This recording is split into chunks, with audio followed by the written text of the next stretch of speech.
When we think about greens in particular, these foods are the most micronutrient-dense foods on the planet. But I want to take a step back and really answer the question, why micronutrients? We know when we're eating whole, real food from the earth that we're getting more of what our body needs to be healthy and properly nourished. So those would be vitamins, minerals, antioxidants, and phytonutrients. And we get naturally less of what we don't need, excess calories, cholesterol, and fat. What we're saying is greens, pound per pound, have more nutrients per calorie than any other foods. So you can eat them freely knowing that you're not going to gain a lot of weight, but you can do your body a lot of good. In particular, when we think about greens, they are perfect for increasing energy and vitality, alkalizing and detoxifying the entire body, cleansing our system, repairing tissues, and boosting immunity. And because of their immune boosting properties, greens have been seen to help lower certain types of cancers. So when your grandmother said, eat your vegetables, and particularly your greens, she really knew what she was talking about because they do add to our health and longevity. So a lot of people think they don't like eating greens, and it may be the type of greens you tried. So I'm never a proponent for having people force themselves to eat things they don't like. So if you don't like mustard greens, there's so many other things you can try, like spinach or collard greens. Some people may not like bok choy, but they love Swiss chard. So I would say if you had greens in the past and you didn't like them, don't let that deter you. Just keep trying and you may find your own personal favorite. The other thing I will just mention when we think about dark green leafy vegetables is because they are so micronutrient dense. They are an important part of our dietary path, so you may want to look at how you prepare them. I know the way I grew up, my grandmother would cook greens all day long, and they became kind of mushy and too soft. But the way I prepare greens now just takes about 10 minutes in a skillet. I kind of light saute them and I'm done. Or you may find that you like your greens completely raw in a salad.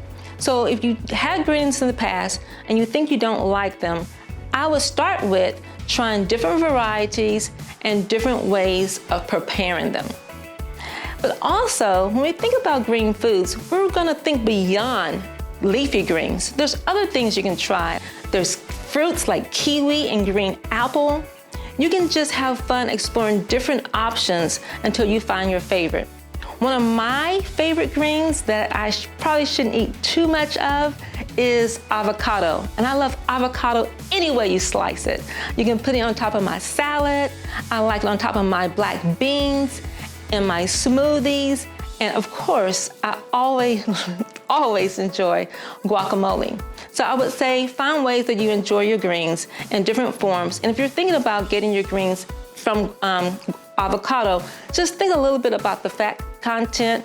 Even though it's a healthy fat, each large avocado is about 400 calories. So it's something that I would consume maybe more minimally. So maybe half the avocado for your serving, and you can still enjoy your greens. So one of the things that we find as a barrier to healthy eating is that we do have cravings. And in some of the classes I teach, I try to remind people that some of the cravings we have really aren't our fault. It's really our biology. Our bodies are constructed to crave sugary, salty, and fatty foods. I won't get into the science now, but it goes back to our ancient ancestors and how they had to select foods that would help them to survive. So those cravings were really set up biologically as a survival mechanism. The difference is that today, we're no longer craving whole foods made by nature because our food landscape has changed. So we are passing by fast food restaurants every single day.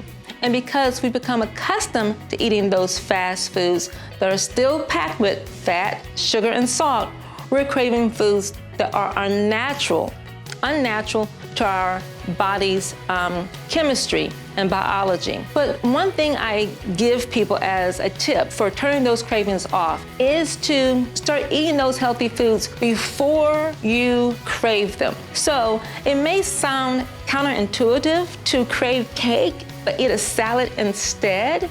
But just trust me on this, if you do it, and if you're consistent for just 2 weeks, you may see that some of those cravings start to turn off. You will find that you start to respond physically, hormonally, and emotionally to good, clean food.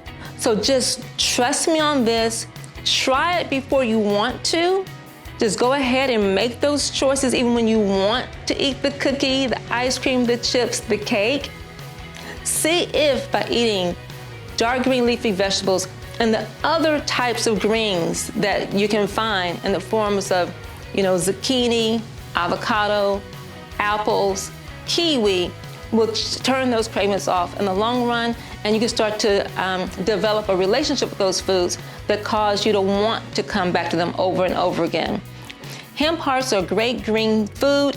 It comes in a seed, but it's also very high in protein. So if you're looking for a strong plant-based protein, I do recommend you consume hemp hearts. Sometimes you will see them labeled as hemp seeds.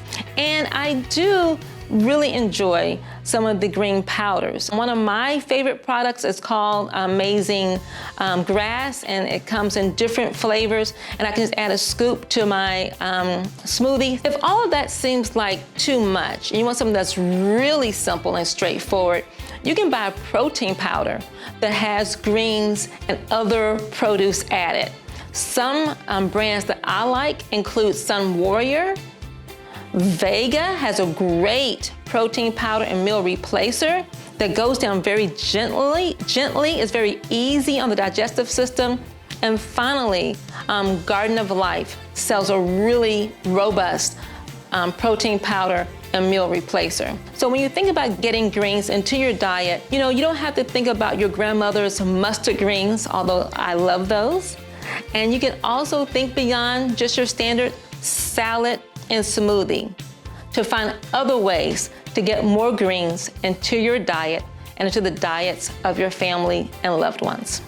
I have found that by eating green foods that I have more energy in my brain, I can get more done, I feel more energetic in my body, and I feel just more nourished and cleansed when I eat those foods. So give it a try, and hopefully you'll find something that works for you. As I wrap up this conversation about greens, I would like to just leave with you that our lives are busy. We have so much going on, and on top of that, there's so much noise when it comes to healthy eating. There's so many recommendations out there about which type of dietary path to follow, so it can become overwhelming. So when you think about eating your greens as a good way to start a healthy lifestyle journey, it's such a simplified way to start thinking about ways you can make those changes and those tweaks to your diet. The bottom line is eat more produce, foods your grandmother could find in her backyard garden. And that, of course, will always include fresh greens.